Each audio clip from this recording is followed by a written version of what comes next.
Recording has started. Patrick, good to see you.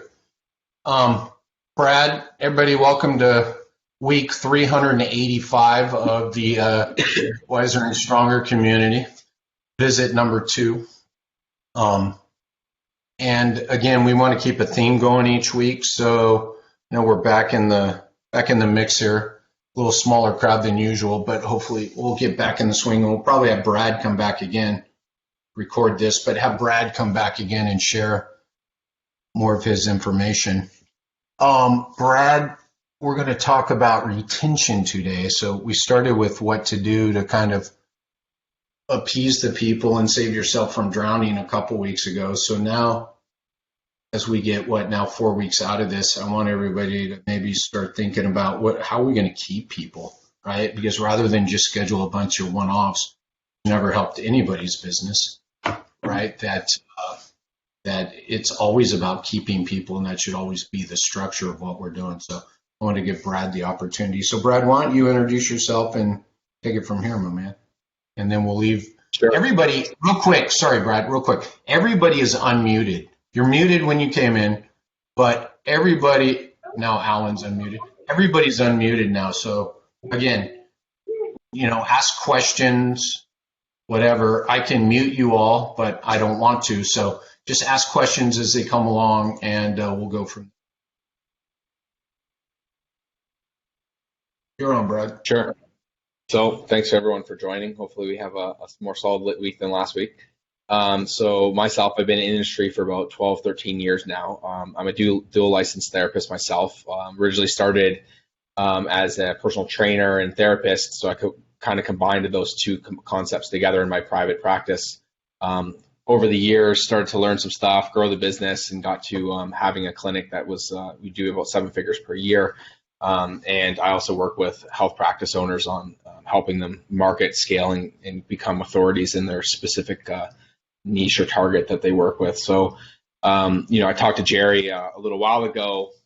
I wrote an article based on customer service, and retention is a big strategy. And one of the things that I work with my business as well as clients, and we talked a little bit setting up, the 5 stages to a complaint, and how do you really deal with problems and stuff like that. So that's how originally we met here. So Jerry asked me to share some things that we've been doing, to be a little bit more proactive in order to engage your current patients and keep retention as much as possible. So you just want me to go right into it? I didn't know if you were saying something else, Jerry, or whatnot, but all right, guys. So I've wrote down a couple things that we're currently doing and have had success with. So one thing most recently in the past 2 weeks is we've really been, the first thing that really happened was we were keeping in contact with clients right away. So I'm finding a lot of therapists are literally in the panic mode where they're shutting down and they're posting on their Facebook and telling everyone, I can't take appointments. I'll let you know when I can. They're basically acting out of fear and panic instead of understanding that the patients, really in some circumstances really do look up to you for the answers and for you to help them. And I think that was the first mistake a lot of people made, was they made it a lot about them instead of giving some context to say, listen, there's some issues going on right now. We don't know how long we're going to be able to treat for. But we're working on some alternative options so that we can help you guys facilitate the goals that you're looking for. So in our scenario, we work with a lot of two different businesses, but one of them works with 40-year-old active populations of adults who want to get over pain and be active. And we've got athletes who increase mobility and they're more serious provincial, national level, and so on athletes. So we had that conversation right from the beginning of saying, listen, we're working on ways to be able to engage with you. So that way the context was already set that we're going to be in touch with you often. So immediately we were able to use Zoom as a collaborative group. Thankfully, there was no cock and cracked feet picture in our groups, but sorry, Jerry. But with doing that, we're just able to engage the community a little bit more and make sure that we're a tighter knit family. So just having the patients know that, listen, we're here to be able to help you. From the business aspect, a lot of what we're doing is less about the growth and trying to dominate the marketplace. We're still doing some ads, but we wanted to make sure we could maximize the loss. A lot of what we sell is like plan of cares. So we don't want people who are just falling off completely, having to refund plan of cares and so on.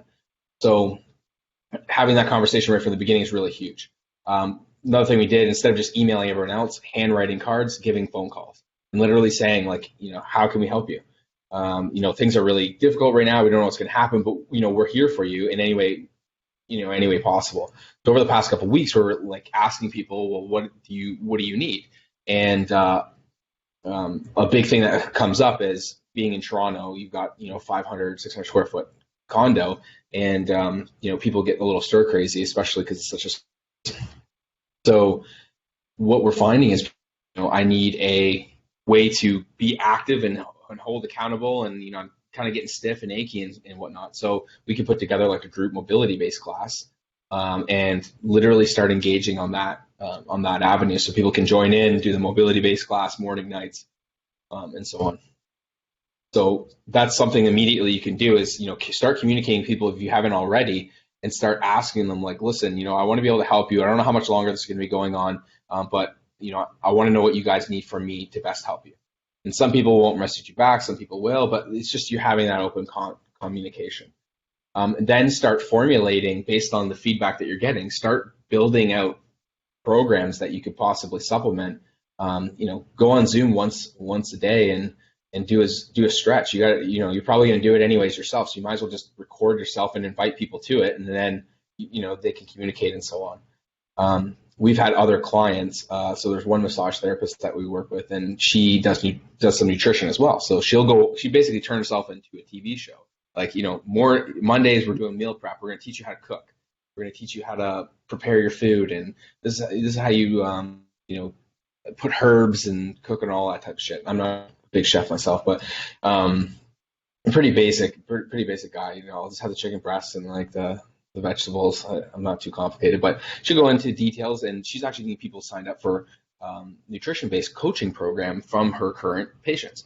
So she's not necessarily doing massage, but she can do some corrective exercise, some mobility and whatnot. It's really just about building value. Less about keeping people in your network, and less about trying to get the tons of new patients that are driving. It's probably not going to happen as much. So does that make sense? Any questions or anything so far? Brad, anyone else? Brad, wouldn't you say? I think it's important to answer this question. Wouldn't you say that the people engaging you or the massage therapist, they're out looking for the information anyway? Would you agree with that? Yes, no, maybe. The therapist themselves. So if you're not sharing it, they're going to find it elsewhere. Would you agree with that? Yeah, well, I'm finding that. So the reality is that people are still going to have pain.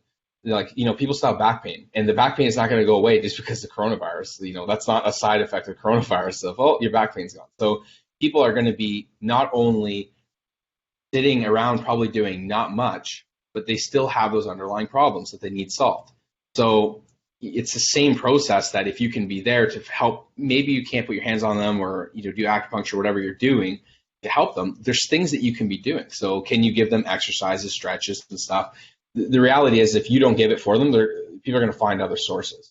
And I mean, for me, like last week, we gained 4 people just from doing online workshop. That's it. So just asking people and saying, hey, do you know anyone else who's sitting around doing nothing that could benefit from this? Here, send the link. And, we ended up getting people coming in and buying services for one-on-one because they want to know, well, how do I stretch my back and how do I do a deadlift and all this type of stuff. We specialize a little bit more in people who are active. And we combine the training and kind of exercise components as well. So that market for us is like really big because the only thing that they're getting right now is, people trying to sell them on online programming and training and type of stuff like that. But, a lot of people can't really do it because they've got pain and so on. So hopefully that answered your question, Jerry. Yeah, I think that's an important thing to think about. I can't scroll through Instagram without seeing diet, exercise, and a pitch for telehealth. So, you know what I mean? So everybody's. Well, that's a whole nother rant that I could go on myself. And I'm not by any means a championship marketer, but when you guys are actually pitching stuff, the thing that you have to remember, and I've seen this classic mistake again and again and again. And we're going to shoot a video on it because it just pissed me off so much. But it's when people are running these ads, they're running them for telehealth or they're running them for like virtual. And the reality is that people don't even know what physiotherapy is or massage therapy most of the time to begin with anyways. So they have no chance that they're going to understand what telehealth is. And the reality is the person who's sitting at home and saying, man, my back's killing me, is not sitting at home saying, you know what, telehealth, I just need a telehealth appointment. They need back pain. They need the outcome. So from the marketing message, I'm seeing a lot of people market because they're trying to, I understand, like they're panicked or they're trying to pivot and that type of stuff. But there's a lot of misinformation where people are literally doing ads for telehealth. And in my opinion, I don't think it's a very good idea because you're not addressing the problem. You got to focus on the problem and the outcome in your messaging. And telehealth is not it's a tool that you use to facilitate a service. Just like you wouldn't necessarily, in my opinion, really focus on marketing physio or massage or whatever. You're marketing overcoming low back pain so you can go run again. You're overcoming shoulder pain or neck pain so that you can play with your kids and so on. So that's what you need to focus on. And people are doing straight up lead gen ads like click to lead forms and stuff like that. We're experimenting a bit with doing actually video views and retargeting. And I know some gurus will say, well, it doesn't work for brick and mortar. Well, I've actually had good success with doing video views and retargeting those people because they need to be warmed up a little bit. So doing it both for physiotherapy as well as a psychotherapy service for a client. So I'll let you guys know a little bit about how that campaign works. I could be completely wrong. It might not work at all, but it's the fact that you're just trying to do something that other people aren't. Because like Jerry said, every third ad I see is like telehealth. So is there a way that we can approach people differently, focus on the outcome, build that audience, either retarget those people or, put together a direct response based ad that's focused on the outcome, not telehealth. Because people don't care if it's telehealth, they just want their back, fixed or their shoulder and that type of stuff. So I don't want this to turn into a marketing. Sure. Because we talked about retention and that's where you started and I kind of mentioned about scrolling through. Yet what I want to think about, Brad, and what you can talk to further because you went into it, maybe we can go a little, is the fact that your clients, if you're not keeping in touch with them, are scrolling through and seeing the same things that you already talked about you're offering them. If you're not offering them and you said, well, I'll wait for them to come back, they're seeing it offered elsewhere. And in order to stay engaged and retain these people, you better stay in touch with them. And that's where you started. Is that correct? Yeah. And I mean, that's the big thing is what I said is like, stay in touch with people and you've got to make sure that you're constantly engaging with them, giving them value, and changing your message and your offers to accommodate what the people are looking for at that specific time. So like I said, we're not giving the offer of come in for the physiotherapy appointments. Like, a lot of people are wanting this mobility-based routine. Great, we'll give you the mobility-based routine, and then we'll talk about your other strategies, and then, you're retaining those people. Because if you lose people during this time period, it's going to be extremely challenging to get them back, especially if people get out of the habit. Or, in our scenario, if we're selling plans of care, which is probably 95% of our business, if we have to give refunds and all that other stuff, it's going to be a huge complication and obviously expense. Real quick, and then, because I want to hear some other people, if they're doing things like you're doing too, Brad. But Brad just said something that's really huge and everybody needs to put in this side of their brain that they will pull back out about 30 times tomorrow. If you lose someone if you don't stay here, let's take it back, Brad. If you don't stay in touch with people and you lose them, they will never come back. And getting a person back to fill that slot is going to be more difficult on the other side of it. Do you agree, disagree, Brad? Yeah, I agree. And I really think a big defining factor is what I originally talked about was how you handle your situation and communications. So, and I don't mean to offend anyone by saying it, but it's like, if you are the type of person who says, oh shit, I'm panicking, I'm not going to have money for rent. Brad, there's no cursing. There's no cursing in this group. So yeah, you're going to tone that down. I'm kidding. Okay. I'm kidding. Yeah. Everybody who knows me here Jerry, knows that shit is like a first grade word in this. I'll put a PG-13 on there. So how you respond? I'm still worried about the word process. I'm still waiting for you to find what process is. For what? Sorry? Well, what's a process? Is process like process? I'm giving you a hard time, Brad. I'm giving you a hard time. I just realized you were from North Canada. You say Z or Z, whatever. Like, you could put that against me. No, communication is key, and that's the place to call out everybody, in my opinion. And everybody, the way this started at the beginning, and what I was saying was people saying, well, I canceled all my people, and I'm going to wait for them to come back. And I went, oh boy, you may be a little surprised out the other side, Marge. Yeah, that's going to be an issue. Yeah, so the communication part. Exactly, and think of it like this. So if you imagine you have a relationship where someone's coming to see you X period of time and you're helping them get better and so on, and all of a sudden you got really good communication when you want to get something and you're trying to make the sale and you're trying to get people to rebook and people do a good job there. But it's the same thing when people do discovery visits. And I look at sales as retention too. How do you retain your prospect? Someone might not be ready to buy right now, but they're in the future. So how do I retain that relationship? People don't look at it that way. So the communication can be absolutely huge component to that. So if you maybe didn't have the best communication up until this point or whatever, you could easily go back into it and I would pick up the phone with people and call them. I mean, we have 500 people that we can call and send a handwritten letter to, whether it gets through in the coronavirus or thrown in the garbage, I don't know, but like we made the attempt. So at least you can get it on the phone with these colleagues and say, hey, Jerry, sorry for some discommunication. There's been a lot of things moving pieces. I just want to check in with you, make sure everything is okay. Not things will be up and running, but what I'm thinking of getting a group back together. I want to be able to support you in any way I can. If you're positioning it that way, more than likely you'll win people back. But if you let it go, like Jerry said, I think it's going to be extremely challenging to get those people back. And in my opinion, from what I've heard from actually polling a lot of our patients, is they're like, listen, I know you're really busy and it's stressful and you got a lot of things going on, but I appreciate you reaching out. And just the fact that you reached out to them stays that you really care, and that's the caring people understand that you're invested in them. They're more likely to come back. So I'm curious to hear anyone else's stories or anything that they've done to retain. So I'm not hogging all of your time. As a Canadian. Has people been? Hey, people, yeah, you're way too polite, Brett. Go on. Hey, Jerry. Yeah, it's Yes. Ian. Just a story from the receiving end of all of what Brad just said. I got pitched off a horse at speed last fall and came to the ground with a crash, as you can imagine, and reached out to a PT that I had not seen before because I knew of her expertise in pelvic and low back pain and injuries. And we had an appointment scheduled that didn't happen because of this crisis. And so she reached out to me and said, listen, we should still have an appointment. And so we had a virtual appointment.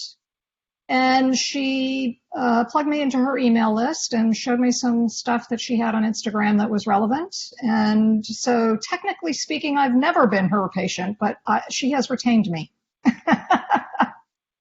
Yeah, there you go, Now, Brad. we are friends and colleagues, but that's how far what Brad is saying can go, is people who haven't even made it inside your door ever, but were on the list already. And the reality is you're telling that story to people too. So more than likely you'll be able to, be able to help you as well as you're going to stay top of mind. Good. Yep. Exactly right. I love it. That's such an awesome example, and it fits with what you're saying. That retaining the people who don't schedule, or even right now, the people that are just, that got crossed up. That's what's interesting when I started talking to people about what are you doing? So I kind of look at 4 weeks ago from tomorrow as kind of the start date of this. I'm asking people, what are you doing with the people you evaluated on Thursday and Friday of that, right? Because things just fell off the cliff after that. It was interesting to talk about what they're doing with those people versus the established patients and then the other people in the pipeline. What about the new patients? Because the clinic I was in had a boatload of new people scheduled over the next 2 to 3 weeks before it all fell off. What are you doing with those people? Back to your point, Brad. So that's a great example. I would like to hear what other people are doing. Has everybody been reaching out? Has everybody been reaching out to people, whether getting on the phone? Because I think Brad has said the phone.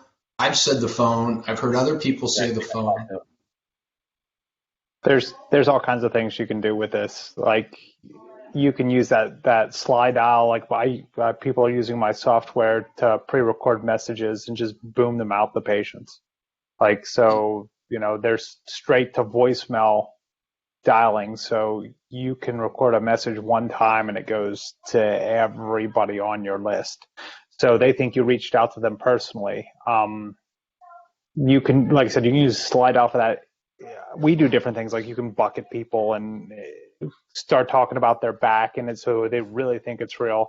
And then if you mix those with text messages and emails talking about their goals, then you can really engage people and switch them over to telehealth because they think you give a shit, because you care. Like it's everything. Oh, you do. No, that's great. Does so anybody interested in that? By the way, the chat's disabled because I didn't trust any of you fuckers coming in here today. So unfortunately, the chat's disabled. And if things go well today, maybe I'll give you all free reign of chat next week. But I'm only 49% joking, but I'll probably have it enabled. I just clicked all the buttons to start it this way. But Ray, say the name of that site again. That you can record stuff on and send straight to voicemail. Slide dial. Yeah. Slide dial. DIAL. Yes. Yeah, and then naturally I have it built into my software, but you can use that one. It's relatively inexpensive. They do like a package per send thing, and then you can upload lists and bomb it out to everybody. So that it's a really great way to reach out to people without committing that amount of time. If you have a list of 100 people and you don't want to go through calling everyone, it's a really nice way. Like you can have each therapist recording their own message to their own group of patients and then upload those to a list and just bomb it out to all their patients. Slide dial. Cool. I would also like to add to that, if you were doing that prior to 4 weeks ago, and that was a regular part of your process, then you were probably already into retention mode and had a head start on retention mode if you were doing that before. So that's something to start today, potentially. And then again, talk about stronger out the other side, something to start and continue doing. And then everybody who comes into the system, your system, right, between emails and texts and touches in the clinic, outside the clinic, they're going to be getting an actual voice, what I like to call a voice of the company contact. That's cool. Anybody else? Anybody? We use slide out, and I've used sales message as well. So like someone, as soon as they opt in or communications or anything, and it lets you segment your audiences. So if you got low back pain people, you can literally do a low back pain text message or call or whatever it is. So it's good software. Not many people use it. What's really cool, like, with what I created, you can actually like bucket that. So like whenever, so you can record a message for a back person. Hey, hey, how's your back doing? I just wanted to personally reach out to you. Hi, hey, how's your shoulder? So you can record that one time and it goes to every shoulder patient, every back patient, every knee patient. So now it's even more dialed in on them. And then you can use net promoters. There's all kinds of ways you can segment the data. Love it. Anybody else have anything to share? Great story from Dion. Ray with the software solution. Patrick, I just want to know who's in your window behind you. Is that your? Yeah, is that how you shout? Dude, that is weird. That's awesome. That was freaky. Oh, that's cool. That was freaky. Shadow back there. He's a senior this year, so that he's guy's not moving. Yeah, he's not going to get to graduate, so we decided to put up an honorarium for him right here. Oh, dude. Oh, man, that's tough. Raj is off camera, but one thing for sure with videos, Raj needs a haircut. That hair is out of control, dude. Yeah. Yeah. We won't go there. Yeah. I was like, I literally looked up, saw your name, saw you, and it didn't click for about 3 seconds, dude.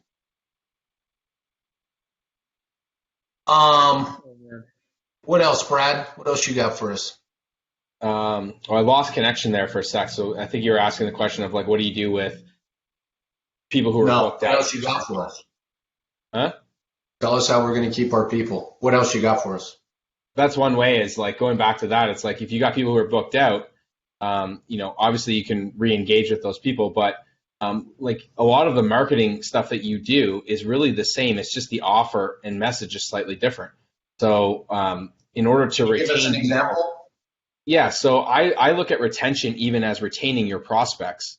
So prospects of people who might not even have booked with you before, they might have been booked in your schedule or they, requested a report or whatever it is. Anyways, they're in your thing. So I actually look at retention in terms of retaining those people as well. So one thing that we do is just give them a different offer, and we're going to look at running it next week of literally doing what is referred to as like a Spears email, a short, personal, expecting a reply. And what that is structuring it like, hey, Jerry, next week we're starting a daily workshop on how to use mobility to overcome low back pain, for example. And are you interested in joining us? So that way we'll hit the list up and see if there's anyone who's on that list that would want to benefit from doing that, just as a way to engage that list, as well as being able to potentially get people into your business as well, providing more value, more of your community as well. That makes sense. So if anyone's doing that, like I can share the email that I use in the group, and they usually work really well. Same thing as 9 words. Like we're still getting a lot of staying in touch with people instead of just saying, we just change it slightly and say, hey, are you still interested in overcoming low back pain or fixing your low back pain during during sitting at home or something like that? And we're still getting responses back. So we're just a little tanked with the amount of people that we have, focusing on retaining the current people who are paying us because we don't have as much staff, obviously. That's one method that you could do to keep those people engaged, because if you don't follow up with those prospects or people who were booked on your schedule and fell off, or people who inquired once before and didn't read the report, you're going to lose those people because if you're not nurturing them, like they're going to be going other places for information. They're going to be trying to solve that problem somewhere else. So like Ray, I think is a great idea, you can use technology to automate this process. And literally you can send out an email to all the prospects on your list and say, are you still interested in losing fat? Are you still interested in overcoming low back pain? Are you still interested in, fixing up your neck pain, this crisis? And then staying in touch with those people to nurture them and retain those prospects, because you paid a lot of money, I'm assuming, to get those leads in as well. That makes sense. So yeah, Jerry, you put me on the spot to give you all these things. So I mean, the retention thing really is like you just got to communicate with people, ask them what they want, and then give them something.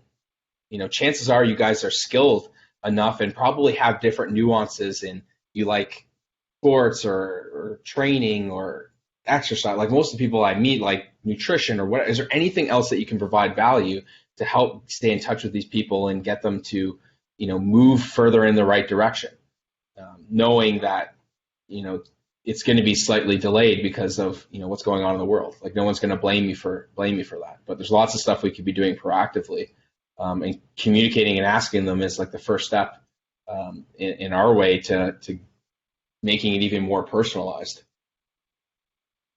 that helpful, Jerry?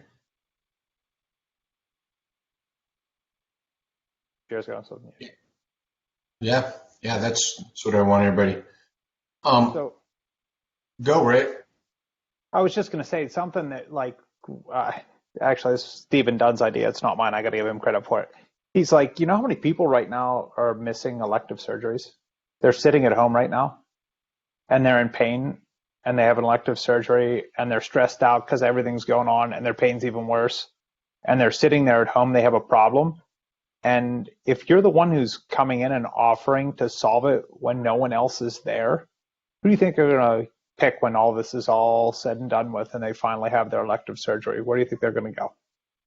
So there's such an opportunity if you just look at what's there, what's in front of you, the problems that other people are having. If you can identify their problem, make an offer to solve their problem for them, a large portion of them are going to take you up on it. And those people will become yours forever if you do it right and you do Brad's retention stuff right and you make them part of your ecosystem forever. You're going to keep them. Yeah, it's huge. It's thinking outside the box and thinking about what it is that people need. It's great. So I want to take that one step further, because we hear what Brad's saying, we're hearing what Ray's saying, and everybody's going to talk about that out the other side of this. I believe what Brad just said and what Ray added on to is actually far more leverageable now than it ever was in my lifetime, because there was never a time like this to reach out and ask people what they need from you. And even if you can't deliver something today, you've already started to build that trust. And that really, we could say that happened before, but the give thing right now, just asking. I was actually on a call earlier today, and people ask, well, I don't want to seem too salesy. We're calling people, just like Ray and Brad have said, and other people here, and Robert. We're calling people, but I don't want to sound salesy. And I say, look, the person on the other end of the phone is always going to tell you how salesy you need to be. Because you're going to call people right now and say, if they're current patients, so how are you doing? And they're going to tell you. And they're going to go down one of two paths. They're going to download on you things that you have no control over, that you can't really help them with, and that's okay, because that's how you came to the conversation. Or they're going to download with why they were seeing you, their low back pain, their shoulder pain. Either way, you can't lose. You see if you can help them solve the carrying problem, right? The thing that's on PT. And if you can't, when you hang up the phone, it doesn't freaking matter, because you listen to them and you showed them a little empathy, right? And then if they do want to go down the path, then you say, well, so Brad, we do have some things we can offer you right now. Maybe all you offer is to send them their freaking home exercise program that you had on a sheet. Or you offer to send them a video of a couple of different. The thing is, what Brad and Ray are saying is so valuable, yet today there's more value on it. If we just take it from offer them something. And right now you're going to offer them, what can I do for you? I like leading, what can I do for you? Because then if someone's going to go, well, I don't want to schedule physical therapy. Why are you bothering me? You say, no, I was calling to see what I can do for you, literally. Right? And it wasn't just about the physical therapy. Oh, sorry. Yeah. Is there anything, that possibly you think we can help you with? No. Say, cool. I'll follow up with you in a couple of weeks, see how you're doing. Would that be okay with you? Right? And again, you could, if I was in a clinic and had the slide dial, I would have a recording just with that goes to voicemail. So everybody hears your voice. And then you're going to follow up with them. By the way, there's a process for all this. None of these are one-offs. Now, I would build on that, because the leverage now with the trust you build is beyond belief.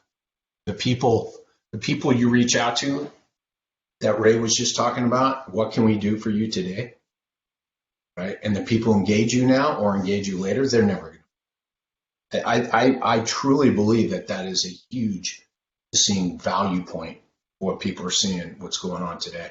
That making that phone call just to say, how are you? Hey, Jerry. Go ahead. Patrick, I was going to say that reminded me of a story. So before I became a PT, I sold fitness equipment, right? And so of course that's the way I earned a paycheck, but I never thought of it as selling for myself. I thought of it like everybody needs a treadmill, right? So I can remember distinctly, I was thinking of this time, like I was talking to a guy and I'm like, why am I trying to get this guy to buy this treadmill? I'm getting him to buy the treadmill because it's for his own good. Because at this point, I'm the expert and I'm trying to give him something that I know is going to help him. And to me, that's so you run into this thing of selling. If you're teaching your team And a lot of people push back from that, especially in our industry, right? But if you reword that and you go, okay, listen, you're the doctor, you're asked to be called the doctor, you are educated as such, right? And you have something really valuable to deliver to this person. So tell me, what about physical therapy that this person doesn't need? Then there's crickets, right? Because people do need our services. So then translating that through your team to the patient becomes a much easier, at this point, sell, right? Because you're not really selling, you're gifting that person with something that they didn't know they needed at that point. Yeah, I agree. And it's a lot of thinking. It's positioning instead of prospecting is what I call it. And it's like, the reality is people are reaching out to you because you can provide them a solution to the problem they have. If you focus on the outcome, it's not that they don't need a treadmill. No one's waking up in the middle of the night saying, "Oh shit, I need a treadmill." They're saying, "Man, I need to lose weight. My gut tore out of my pants today, and I need to lose weight. My wife's not attracted to me," and so on. So that's the problems they're trying to solve. So you got to focus a lot on the outcomes, and you'll always have it. So I think it's a great thing, and especially telling staff that, because that's a huge thing I find, especially from therapists, is they are very. As soon as you mention sales, they're like off in the corner, like, "Oh no, actually, I got a phone call. Oh, no, I got my lunch is right now." So it's really just talking about, listen, you're helping this person get the solution. I think it's huge. Right. Thanks. There's something, I can't remember what book, it might have been one of Russell Brunson's books. They talk about a moral obligation to sell, right? So if you have helps the other person and is going to make their life better, you have a moral obligation to sell it to them. Because if you don't, their life is going to be worse because you were too afraid to sell them. Well, isn't that what happens with a failed therapeutic relationship in the first place? So let's say all the barriers you guys just described actually weren't there and the patient showed up in my clinic. If I'm not selling, as it were, from the minute they walk in until the minute they walk out, every time they come in, they're not going to listen to a thing I have to say, right? But because we call it the therapeutic relationship and therapeutic rapport, somehow our colleagues see that as different, but I don't think it's different at all. It's all about relationship building and nurturing throughout the entire process. Exactly. There's a book called To Sell Is Human by Daniel Pink. Dude, this is exactly what I thought about when she said that, because he nailed it. Exactly right. So read that book. You guys would like it. If it talks all about selling, and like everything you do in life is selling your significant other on the restaurant to go to, or the movie to watch, or the vacation. You're always selling something. So it's really just human to be able to do it. And I say it is your fundamental obligation as a practitioner to give people the option. It's their choice whether they choose it, but I feel you're doing a disservice. And technically you're, in Canada with our colleges, you're mandated from a responsibility standpoint to tell people what they need in order to get the outcome that they want. And too many people skip that, and they let people self-discharge, and they don't tell people what the next appointment is, and they're too scared to even ask for a rebooking. So you're actually not helping people, you're making them worse. But you have to be careful how you say that to staff, because then they freak out, because then all of a sudden it's like, oh shit, well, it's all on me now, and if they don't do it, then I'm stuck. How much do you believe in what you're doing if you let the person walk away without helping them? Like, really? Like, how much do you believe in the thing that it is that you're doing if you let the other person walk away from the table when you know that you can help them, that you can make their life better? Like, I don't know. I think if you believe in what you're doing, you have to tell the other person, look, I can help you. You need to come back. Their chiropractor does. Yeah. So does everybody. Yeah, so does everybody. Again, so do all the people that are scrolling past in the Instagram feed. So again, and that's not a judgment. It just is what it is. You have people you can serve. If you allow them to leave you, they will leave. And especially today, man. Let's go back to the trust thing. They will leave you today. Believing that everybody's going to show up at the end of this that you canceled 3 weeks ago that you haven't connected with, good luck on that.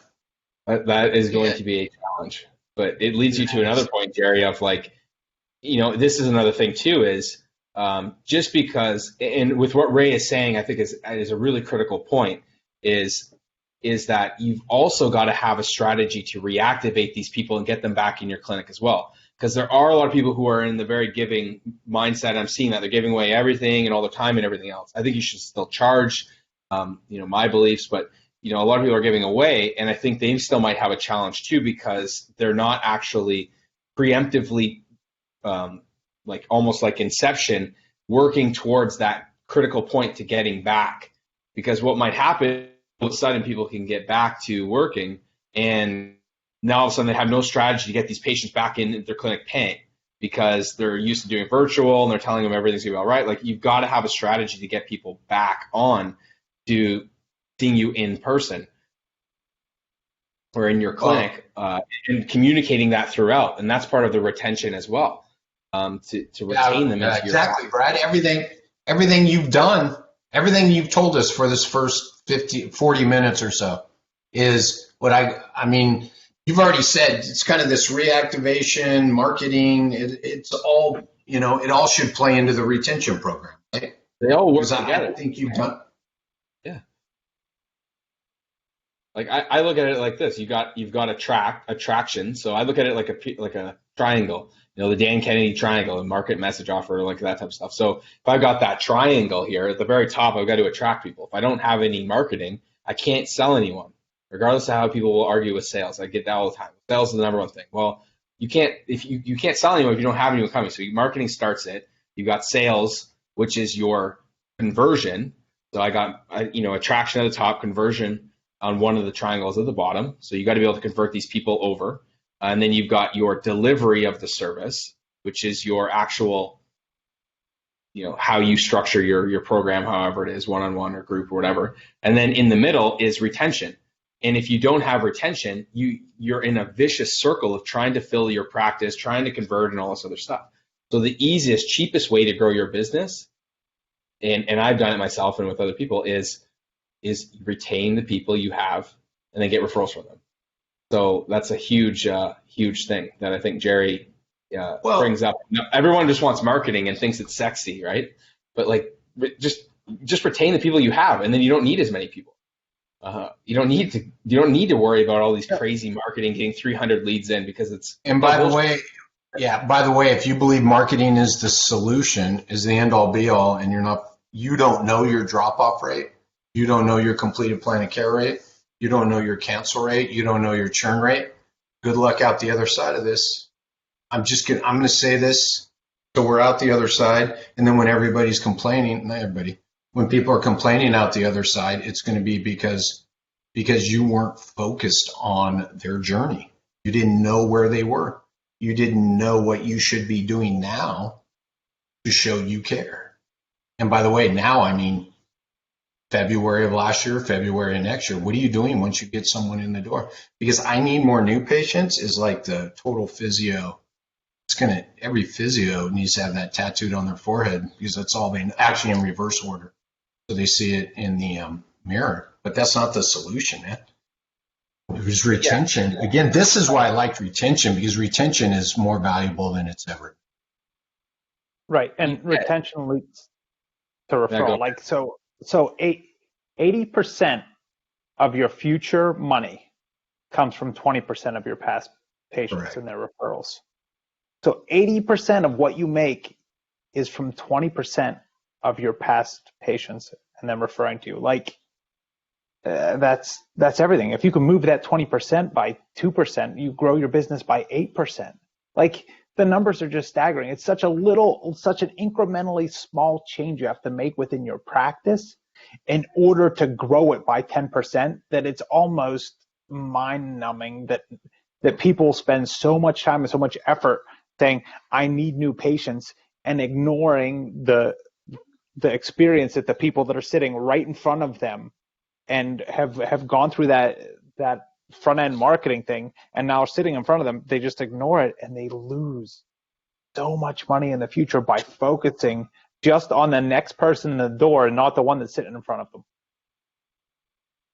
This is going to prove that out. These times are going to prove that out. It will People that are successful at the other side. They will thin the herd of people, because I've already seen health practices say, I'm done, I'm exiting the thing. So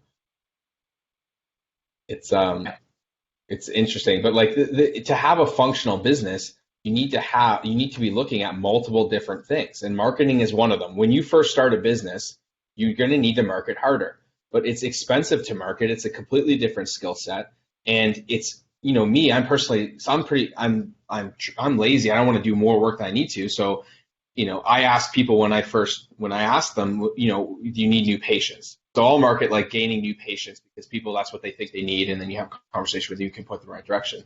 But I'll ask them, okay, well, how much of your income per month, like Ray said, comes from repeat patients or clients, X number of dollars. Okay, do you have a system in place in order to retain those people? No. Do you have a system? Where do you get the most amount of new business from? Referrals. Do you have a system in place that's replicatable, that's automated as much as possible to bring in referrals to you every month? No. Then why are you, here's one for you, Jerry. I got an expletive for you. So why the fuck are you wasting your time trying to figure out how to advertise on Google pay-per-clicks if you don't have the fundamentals done first? Get a reactivation program in of people who have already came into your world, prospects. So if you've got hundreds of, if you've got 100 leads coming in a month, we know that maybe 5% to 8% of those people are going to buy right away. So what happens to the rest of them? You need to have a nurturing sequence to retain those patients. I call it retention. No, people don't know that, but I call it retention. I say you're retaining the people you are already to get them in later at a later date. So work on making sure you have a retention for both your paying patients as well as the people who are your prospects, and have a referral strategy. And you can basically grow. You could grow, even as a solo practitioner, a couple $100,000 a year business just from that alone. You don't need to get all of these crazy, funnel strategies and all this other stuff until you get the fundamentals first. Would you agree, right? I'm going to sell my software. Let me share with you. Let me share with you an example of what Brad just said. So someone, as this conversation has been going on, someone who doesn't want to, they're on the call but didn't want to share this, texted me. So think about this reactivation process that Brad just said, which is ongoing, which everything we talked about, Brad, have talked about today is ongoing and should have been going on before, needs to be going on now, will go on after this on the other side of this. Is someone texted and said, times. I didn't say that, but please say that 100 times. Yeah. It's not just for now, it's forever. Yeah, is they use slide dial. They used slide dial. So the software that will record a message that you can send out that will go straight to someone's voicemail in your voice. They use slide dial to do one thing and one thing only. Reach out to everybody, past and present, and say, how are you doing? What can we do for you? Now, mind you, this is not someone who said, I want 20 more new patients out of this. Wasn't someone who said, we need conversions out of this. They sent it out because it was the right time to do it. They ended up with 5 new patients. Reactivating. So 5 reactivated patients just from the one dial campaign. That is reactivation. Go, Ray. Okay. So on the slide dial campaign, right? So create a list in your practice of people that are likely to return or have chronic problems.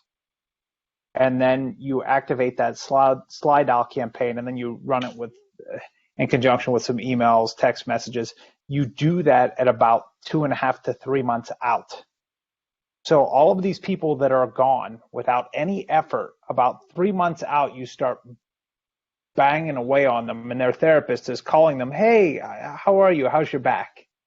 Are you still doing okay?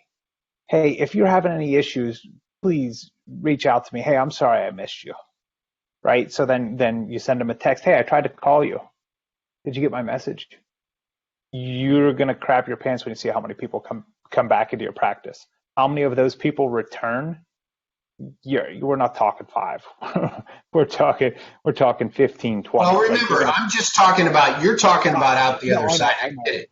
Yeah. But I want to make sure I want this to be today and tomorrow, because again, what's great about with what you're sharing And what Brad's sharing is this are things that will work today. So I wanted people to understand that there are people just setting it up to say,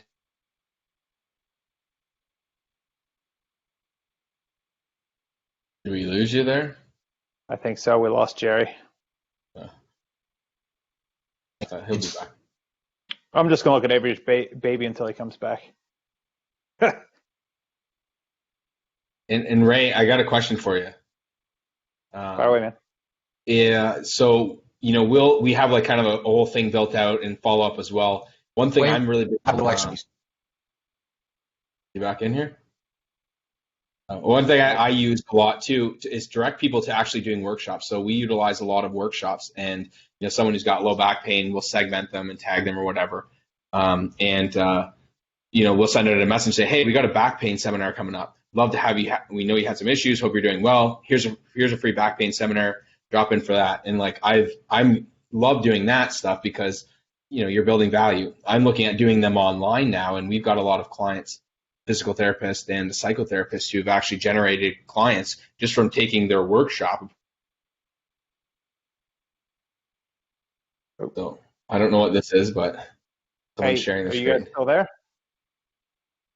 I am here. Okay. I just didn't know. Everything just stopped for a second, and we went to this screen. I don't know what's going on. Are we getting Zoom boomed again? I was going to say, is Jerry blue jean bombing us?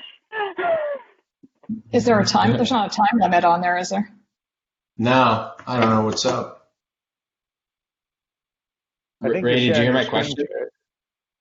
No, I missed the last part of it. Someone, Cheers. that wasn't my screen, so see why I get a little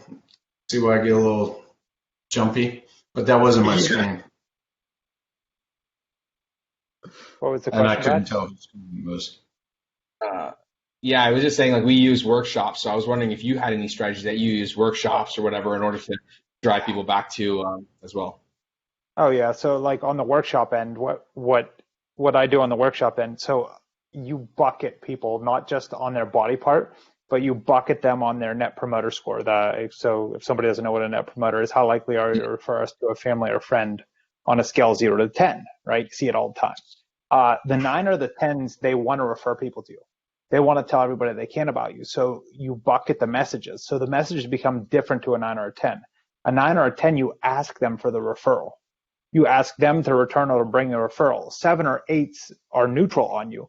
So you use that and you identify them. The message that goes to them is actually talking about changes and improvements, things that you're going to entice them with. And if somebody's a 6 or below, you don't send them shit. You want them to forget you as soon as possible. The more you remind them about you, the more they're going to badmouth you to people. So you want them to forget you as soon as possible. Yeah, I think it's a good point. That's a good point for Jerry too. Is like the NPS. If everyone hasn't used that too, is huge. And following up with people. So that's cool. I'll follow up with you later on, Ray, for some ideas. I think. Yeah, we can help. Jerry's gone now. I think he's going after his dog. Gemma's barking, I think.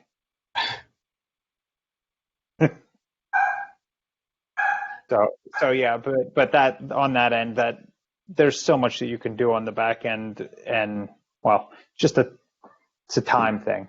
It's a time thing. How many of these you want to build out? How far do you want them to be built out?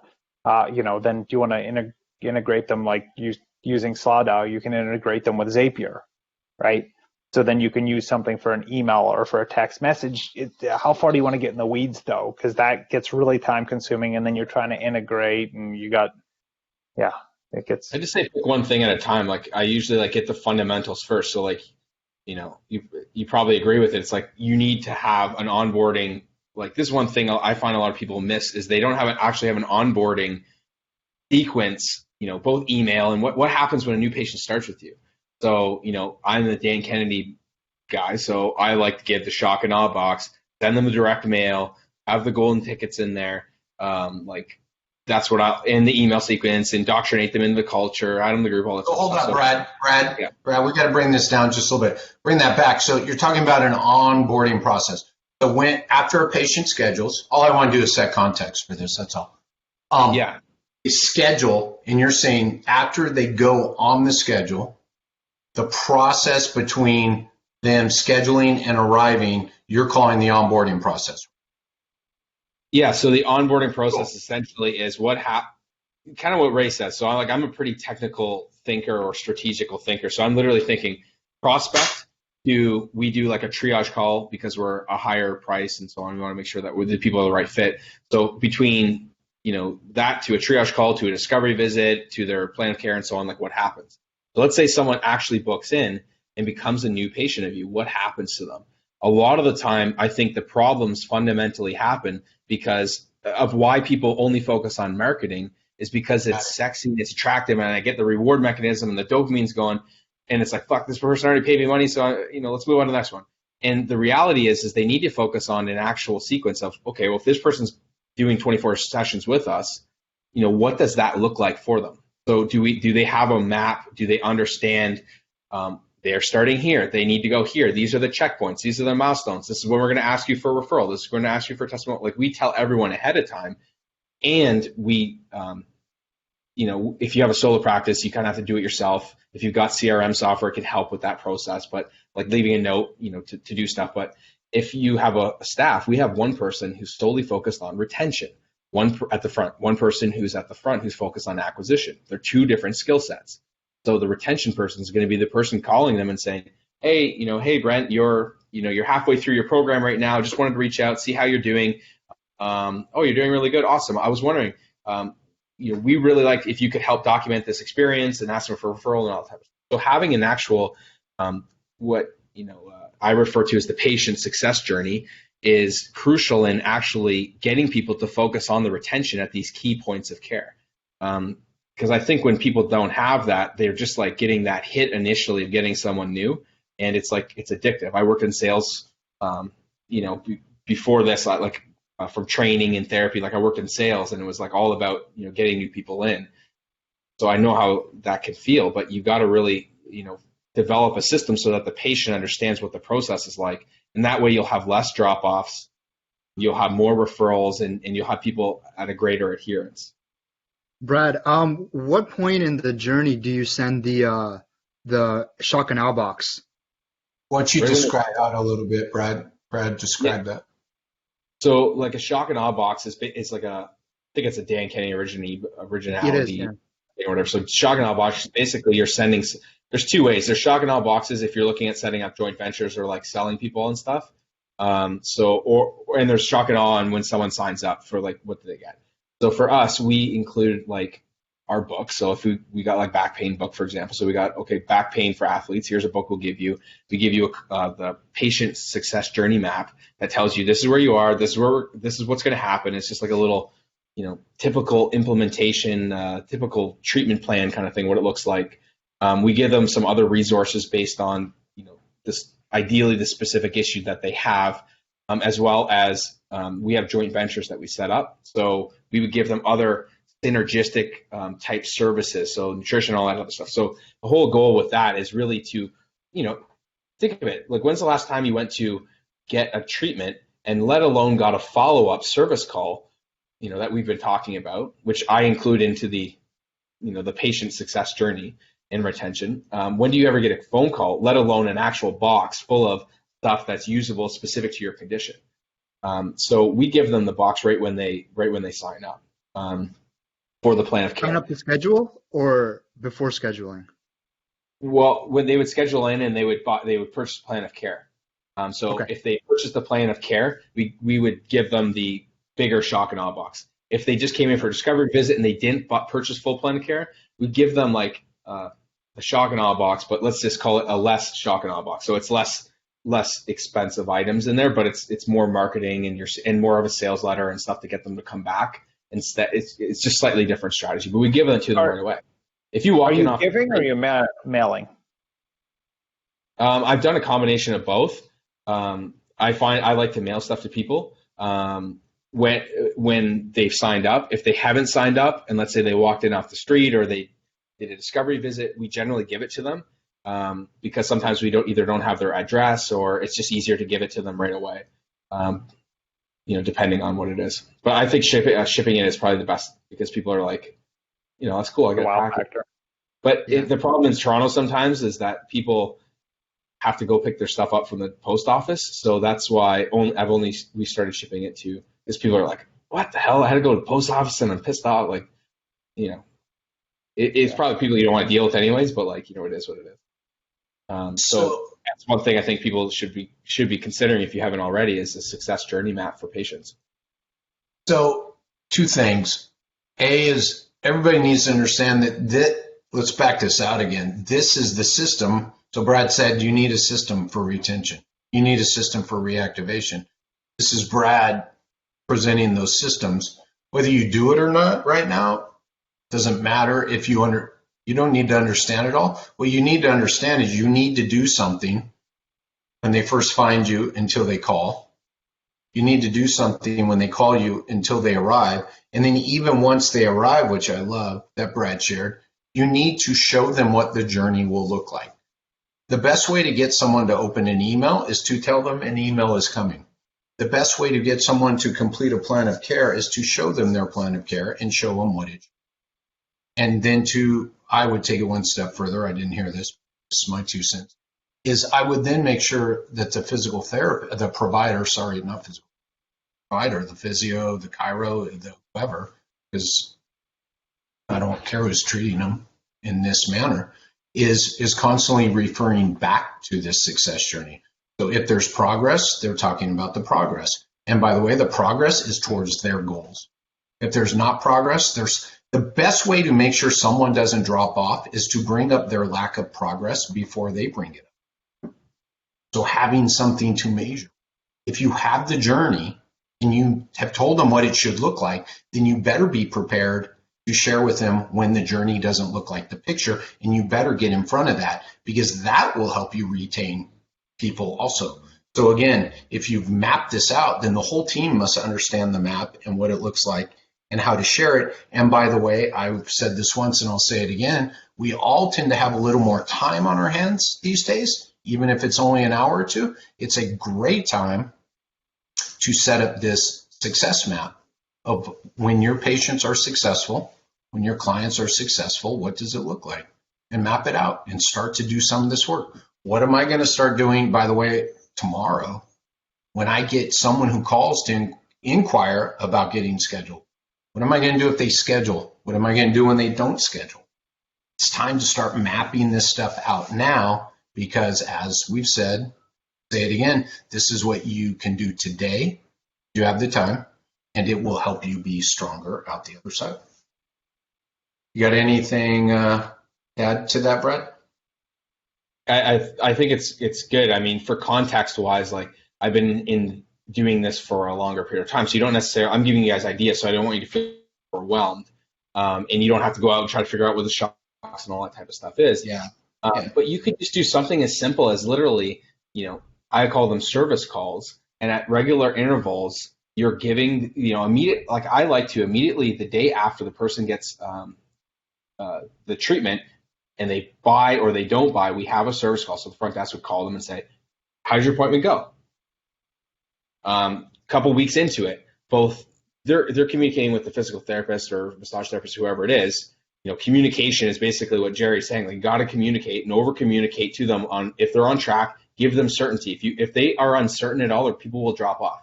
And it's going to go through people's head. Well, I've seen him 3 times, my shoulder still kind of hurts. I don't understand why. It might make sense to you, but if you don't communicate it to them, they're going to fall off or you're going to have a problem. So if you've got your entire staff or if it's just you, you can just simply pick up the phone. Like Jerry says, you got time now. I don't know how many patients you have, but if you got 200 patients, call 15 or 20 of them a day. It's slide dial it if you want to, whatever. Paul Go calls them give a shit calls. And that's literally what you give them service calls. Pick up the phone, have a conversation with people, and just track them. And the reality is that based on how I kind of originally met Jerry was, I got 5 stages to handling a complaint. Like if someone complains, you know how to handle it so that you can retain those people. A lot of people don't. So, I got a system that I borrowed from a restaurant of a guy who's doing $70 million a year restaurant chains and has 20 different types of businesses in that restaurant industry. And he's pretty much mastered customer service on how to overcome complaints. So we implement that strategy. So if someone does complain, like, how do you overcome it? And know that complaints are really a key component to helping you get better, because a lot of the time, if they're not asked, if people aren't telling you there's a problem and they just go somewhere else, that doesn't help you at all. But if someone complains, it's your opportunity to retain them, and obviously they care a little bit more. So I think that your journey map can be really simplified. You don't have to have a crazy shock and awe box, but just start on the process and think about, like, where can I provide some more value? It's simple. Program a slide owl, and as soon as they sign up, you send it to them. You can automate all this stuff. It sounds like Ray, knows a lot about this stuff too. So it's like, automate it, and you don't even really have to do anything, even if you're a solo practitioner. Do you agree, Ray? Yeah, I mean, I couldn't agree more. Well, I've spent 4 or 5 years building out the software to do specifically that, because I got tired of doing what you're doing right now, trying to figure out all the integrations, take it step by step, get through it, and then, this is how Jerry and I met. This is, a couple years ago we met, started listening to him, and then I started building that out. So yeah, I mean, I guess I agree. I've spent a small fortune and a good portion of my life building it out. Yeah, build your system and then automate it. Right. Jerry here, or? I don't know. I think he froze again. At least it's not like Zoom where it'll crash your whole meeting. You can tell Jerry's not here. If he's quiet, he's not here. Yeah, that's exactly right. Yeah, his screen froze there for a second, and it wouldn't restart. It shows that he's back on now. Yeah. Maybe I should close one of the 300 fucking tabs I have open, but they're also fucking important. I don't know what's any of them. My free time. Oh, we got kids on the call learning. Well, actually, from what I learned is they learn. Wait, there's affection here. This is like last week. Yeah. So, you know what? I want to see. It's been about roughly from start. It's just been a little bit over an hour. So I would love to hear if anybody else wants to share or has some questions or concerns or thoughts or anything, even not freaking related to any of this stuff that you wanted to share, because that's kind of what I wanted to do here. I think this was awesome stuff. If you do, just shout it out. You may have to, there's a couple people still muted. So if you want, unmute yourself and just shout it out. I've got tons of resources if you guys want anything specific for retention or whatever that I can share as well. So yeah, I'm going to make sure, Brad, that we end with your connections and where they can find you. I just want to see if there's anything a little broader before we do that. How are you doing, Alan? I see you. I can't hear you. Hold on. Don't go anywhere. No, you're off mute. Why can't we hear you?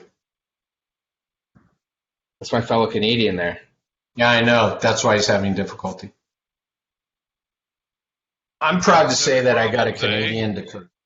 I'm proud to say I got a Canadian to curse. I still can't understand half of what he's saying, but it's all right. Alan, we can't hear you, my man. Can you hear me? Now we can. Yeah. I'm in Canada, but I say process, not process. All right, good. So you wouldn't have stumped. Brad, I don't like to pick on Canadians because I like Canadians, because I can sit there and talk to someone for 2 hours and then boom, one word comes out and I'm like, oh. Because Brad was a good 20 minutes in before I went, wait a minute, Brad may not be from around here. I didn't say A, right? No, you did not. No. But I have run across about I gave you away. What's that? About? When you say, yeah. You say. Yeah, there's a little bit of a twang there. So, Brad, on that note, why don't you, and again, what I'll probably do, we'll get the chat up next week, Brad, and I'll I'll have you share your contact info again. But if you wanted to share with people, because we are recording this, how they can connect with you? That'd be awesome. Yeah, I have a website, bradcote.com, so BRADCOTE, and you can go there and access some stuff. And I got a Facebook page and stuff, so you can access there. What I think I'll do is I'll break down over the next couple of days like some things that I think are really important, not super complicated shit, but like things that I think that are going to make a big difference for you guys. And then I'll just post it in Jerry's group, and you guys can access it. And if you have any questions specifically there. I think Ray could probably provide quite a bit of value too, of just the processes and the automations, and we can help accelerate this process a little bit for you guys, so that way you're able to take what we're giving you, because we give you a lot of stuff, and actually be able to implement. So I think that's part of it too. Is it's really good to get ideas and fired up, but sometimes when you go off the call and you're like, great, so I need to do this, I don't know how to do it, and then it doesn't get done. So if there's any way I can help or something you want to know, just post in Jerry's group, and I'll try to get my insights as possible. Brad, what's the name of your Facebook group? Marketing and growth strategies for your health practice. There you go. Ray, what's the name of your Facebook group? PT Business Builder. Okay. So PT Business Builder. And then say yours again, Brad. I think it's marketing and it was changed recently. So just let me see here. Marketing and growth strategies for your health practice. Yeah. Sorry, say it again. Marketing and growth strategies for your health practice. And then we have PT Business Builder. So if you guys want to find Brad or Ray, we will be back here next week. I will keep the same link. I will do something so I have better connectivity, maybe close 150 tabs, and we'll go from there. But that exceeded my expectations, Brad and Ray. Thanks for kicking in. I didn't know Ray was going to be a co-presenter, but Ray had a lot of good stuff to add. And this is what I want this to be, right? We bring in a topic. Brad brought in a lot of stuff, some contribution there from Ray. So this is exactly what I want. And again, you guys heard there's stuff you can do this evening. There's stuff you can do tomorrow morning that you can continue to do to be stronger out the other side. And that's the whole goal here is, yes, there's one-off shit, and there's a lot of people out there to tell you some one. But that's not what this is about. I want to make sure everybody gets out of this side, has the systems and the processes in place to be successful.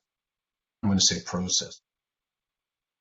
So I appreciate everybody coming and the people participating. And we will have the chat enabled next week, and then we can have people throwing stuff in there. Maybe that's why some of the people didn't share. They would have thrown it in the chat. But there's some probably valuable information that people. And just want to make sure we're going to be able to pull this off.